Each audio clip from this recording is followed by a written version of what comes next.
Londres foi a nossa base e decidimos ficar alguns meses nesta cidade maravilhosa e famosa. Clerval queria conhecer os homens de gênio e talento que surgiam naquela época, mas para mim isso era secundário, pois meu principal interesse era obter o conhecimento necessário para poder cumprir minha promessa. Para tanto, apressei-me em entregar aos mais ilustres cientistas as cartas de apresentação que trouxera comigo. Se esta viagem tivesse acontecido na época dos meus primeiros estudos, quando ainda estava cheio de felicidade, teria me dado imenso prazer.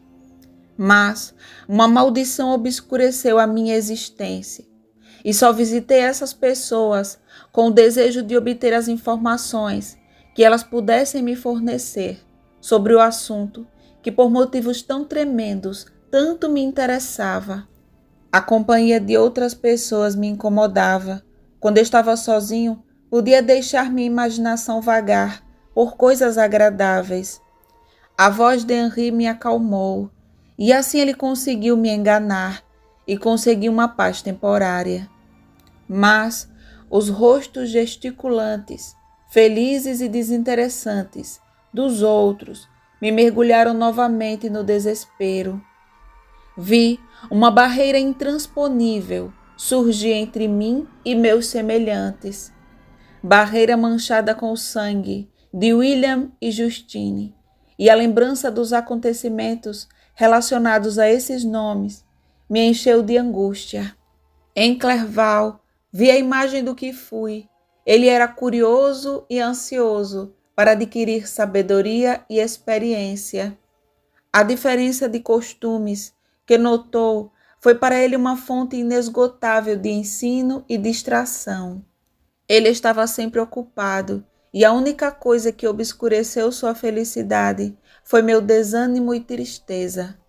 Pela minha parte, procurei esconder ao máximo os meus sentimentos para não privá-lo dos prazeres lógicos que sentimos quando, livres de lembranças e fardos tristes, encontramos novos horizontes na vida.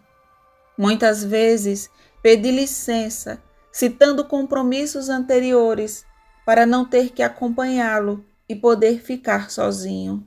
Naquela época, comecei a coletar os materiais necessários para minha nova criação, o que significava para os condenados a mesma tortura que o interminável gotejamento de água em suas cabeças.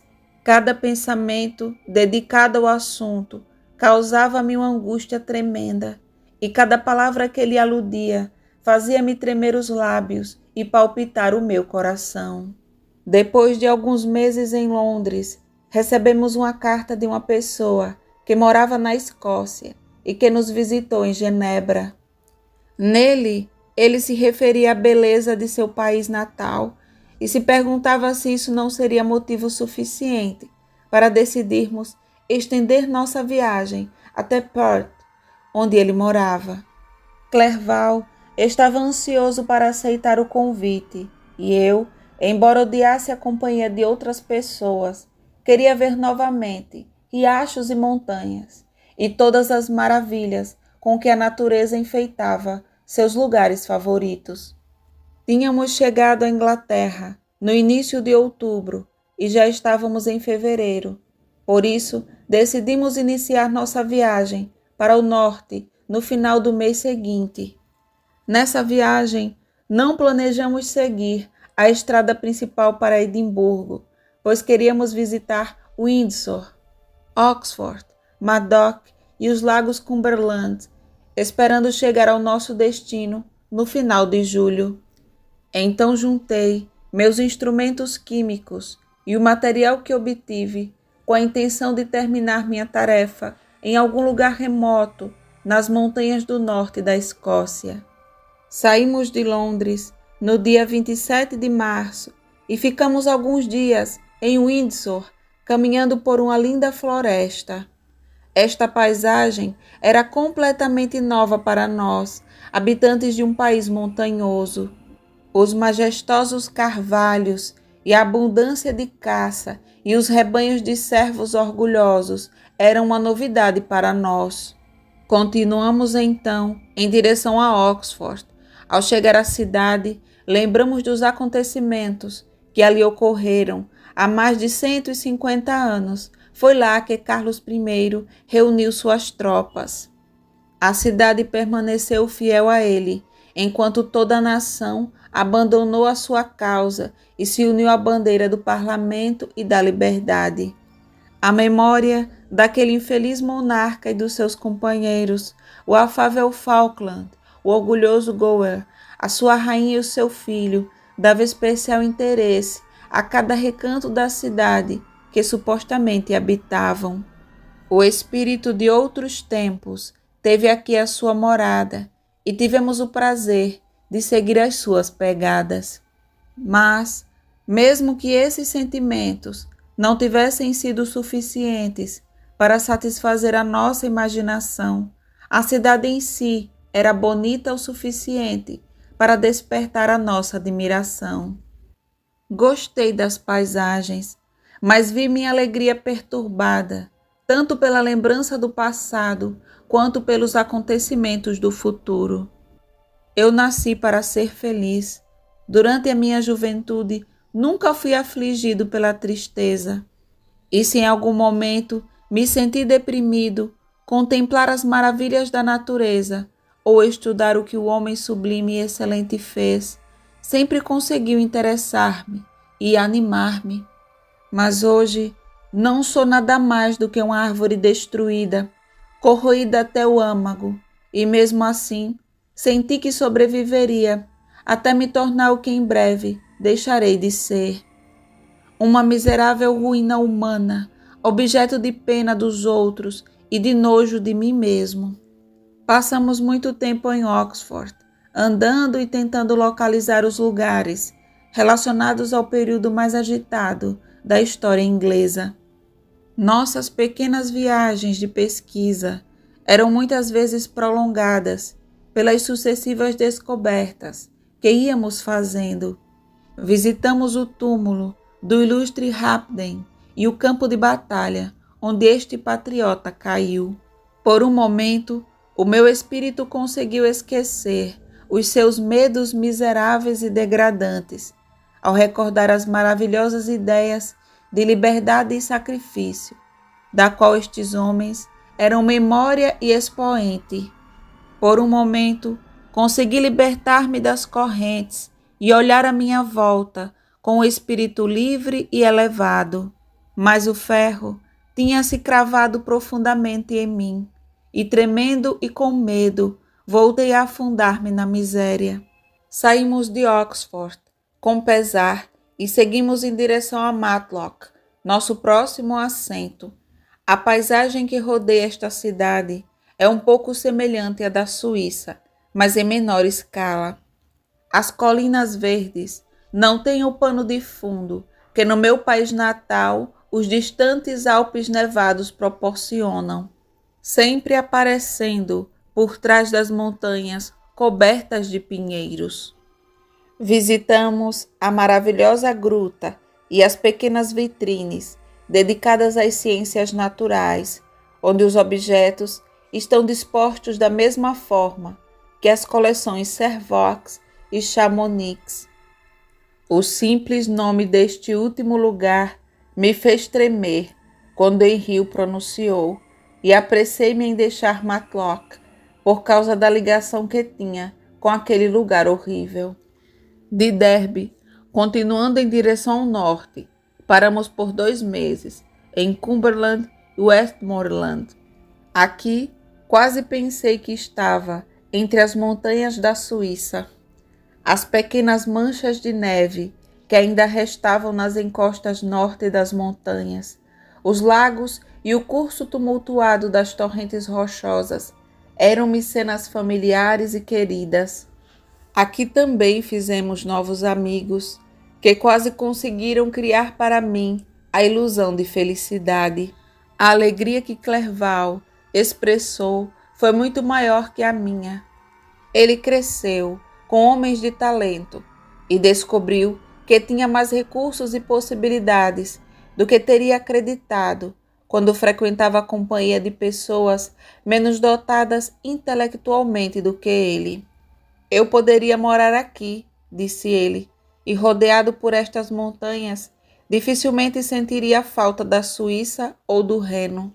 Mas descobriu que a vida de um viajante inclui muitos arrependimentos entre as suas satisfações. O espírito está sempre em tensão e justamente quando começa a se aclimatar é obrigado a trocar o que lhe interessa por coisas novas que chamam sua atenção e que também abandonará em favor de outras coisas novas. Mal havíamos visitado os lagos de Cumberland e Westmoreland e começamos a sentir carinho por alguns de seus habitantes, quando tivemos de partir, pois se aproximava a data em que iríamos encontrar nosso amigo escocês. Eu, pessoalmente, não senti isso. Eu estava atrasando o cumprimento da minha promessa e temia as consequências da raiva daquele ser diabólico. Havia a possibilidade de ele ter ficado na Suíça e se vingado dos meus parentes. Essa ideia me assombrou e atormentou durante todos aqueles momentos que, de outra forma, me teriam dado paz e tranquilidade. Aguardei cartas de minha família com impaciência febril. Se eles se atrasavam, eu ficava chateado e 1000 medos tomavam conta de mim. E quando eles chegaram e reconheci a caligrafia de Elizabeth ou de meu pai, quase não ousei lê-los. Às vezes, eu imaginava que o canalha estava atrás de mim e que talvez pretendesse acelerar minha indolência, assassinando meu companheiro. Quando esses pensamentos me ocorreram, fiquei constantemente ao lado de Henri, seguindo-o como se fosse sua sombra, para protegê-lo da fúria imaginária de seu destruidor. Senti como se eu próprio tivesse cometido algum crime tremendo, cujo remorso me obcecava. Eu sabia que era inocente, mas mesmo assim trouxe sobre mim uma maldição tão fatal quanto a de um crime. Visitei Edimburgo com o espírito distraído e ainda assim aquela cidade teria despertado o interesse do ser mais apático. Clerval não gostou tanto quanto Oxford, pois se sentiu muito atraído pela antiguidade desta cidade. Eu, no entanto, estava preocupado em chegar ao final da nossa viagem. Saímos de Edimburgo depois de uma semana, passando por Colpar, St. Andrews e pelas margens do Tay até Perth, onde nosso amigo nos esperava. Mas não me senti suficientemente forte para conversar e rir com estranhos, nem para me adaptar aos seus gostos e planos com a disposição de um bom hóspede.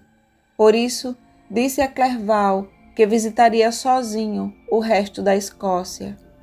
Divirta-se, eu disse a ele, aqui nos encontraremos novamente. Posso ficar ausente por 1 ou 2 meses, mas não se preocupe comigo, eu imploro. Deixe-me algum tempo na paz e na solidão de que preciso, e quando eu voltar, espero fazê-lo com o coração mais leve e mais de acordo com o seu humor. Henri tentou me distrair, mas vendo-me tão determinado, parou de insistir. Ele me pediu para escrever para ele com frequência. Prefiro, disse ele, acompanhá-lo em suas excursões solitárias, do que ficar com esses escoceses que mal conheço.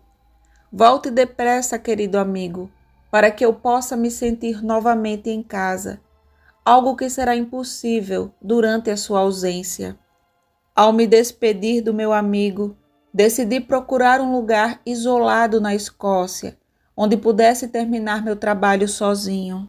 Não tive dúvidas de que o monstro me seguia e que, uma vez terminado o meu trabalho, ele se apresentaria para receber a sua companheira. Tendo tomado essa resolução, atravessei as terras altas do norte e escolhi como local de trabalho uma das ilhas Orkney, que eram as mais remotas. Este era o local ideal para realizar a minha tarefa, pois era pouco mais que uma rocha, cujas encostas íngremes eram constantemente batidas pelas ondas. A terra era árida, mal oferecendo erva para algumas vacas emaciadas e aveia para os seus 5 habitantes, cujos corpos esqueléticos e retorcidos davam prova da sua existência miserável. Pão e legumes, quando tais luxos eram permitidos, e até água potável, vinham do continente, que ficava a cerca de 8 quilômetros de distância. Havia apenas 3 cabanas miseráveis em toda a ilha, uma das quais encontrei desocupada quando cheguei. Eu aluguei. Tinha apenas 2 quartos, que mostravam a sujeira típica da mais absoluta pobreza. O telhado, feito de galhos e restolhos, estava desmoronando. As paredes não eram caiadas e a porta pendia torta de uma das dobradiças. Mandei consertar, comprei alguns móveis e me instalei, o que sem dúvida teria causado uma grande surpresa, se não fosse o fato de que a miséria e a pobreza haviam entorpecido completamente a mente desses habitantes. O fato é que eles não se incomodaram, nem perguntaram por mim, e apenas me agradeceram pela comida e pelas roupas que lhes dei, o que mostra até que ponto o sofrimento dessensibiliza até os sentimentos mais básicos do homem. Neste retiro, dedicava as manhãs ao trabalho, mas à noite, quando o tempo permitia, eu caminhava pela praia pedregosa e ouvia o barulho das ondas quebrando aos meus pés. Era uma paisagem monótona e ao mesmo tempo sempre mutável. Lembrei-me da Suíça e de como ela era diferente daquele lugar, desolado e assustador. Lá, os vinhedos cobrem as colinas e pequenas casas pontilham densamente as planícies. Seus belos lagos refletem um céu suave e azul, e quando os ventos os perturbam, a sua efervescência é como uma brincadeira de criança, comparada com os rugidos do imenso oceano. Foi assim que distribuí meu tempo, quando cheguei, mas à medida que progredia no meu trabalho, tornava-o cada dia mais irritante e repulsivo. Houve momentos em que me foi impossível entrar no meu laboratório, durante dias a fio. Outras vezes, trabalhava dia e noite, sem deixar de terminar o mais rápido possível. Era realmente um trabalho nojento, com o qual eu estava lidando. Na minha primeira experiência, uma espécie de entusiasmo frenético impediu-me de ver o horror que estava fazendo. Eu estava completamente absorto em meu trabalho e cego para o horror do meu trabalho. Mas agora eu fazia isso a sangue frio e muitas vezes ficava enojado com o trabalho. Nesta situação, dedicado como estava a uma ocupação tão detestável, imerso numa solidão onde nada conseguia distrair-me por um só momento daquilo a que me dedicava, comecei a perder o equilíbrio e fiquei inquieto e nervoso. A cada momento eu temia encontrar meu perseguidor. Às vezes eu ficava com os olhos fixos no chão, com medo de olhar para cima e encontrar na minha frente a criatura cuja aparência tanto me assustava.